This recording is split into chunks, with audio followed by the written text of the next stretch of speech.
Hôm nay chúng ta thực hành STEM về chế tạo pin điện hóa bằng tranh, dây điện và bóng đèn.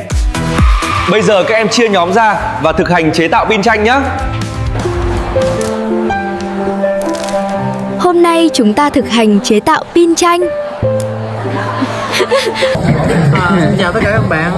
Hôm nay nhóm 1 của chúng mình sẽ hướng dẫn các bạn làm pin từ tranh. Bước 1, ta phải chuẩn bị là một thanh nhôm với một thanh đồng. Các bạn làm cho mình 3 thanh với một cái bóng đèn. Xong. Bước 2, chúng ta chuẩn bị 4 trái chanh. Và chúng ta ghim vô một thanh đồng và một thanh chanh.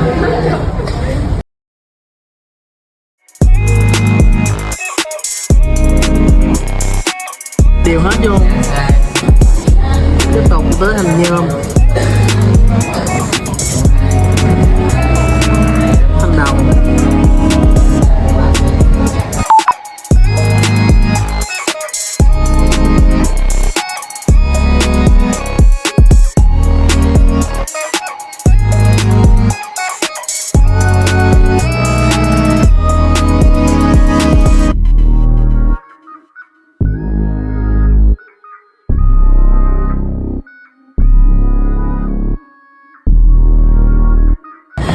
Đây là tới bước tiếp theo, chúng ta sẽ gắn bóng đèn vào.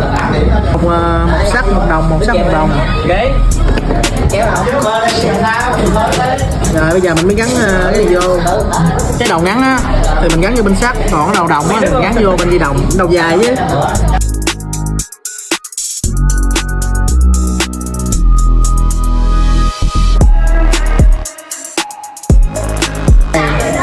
Các bạn thấy không các bạn?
chúc mừng các em đã hoàn thành bài thực hành STEM về pin tranh.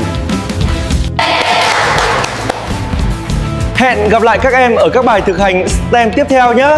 Xin chào.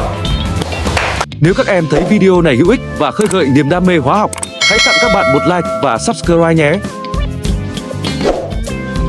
Hãy cùng chúng mình khám phá môn hóa với các STEM sắp tới nhé.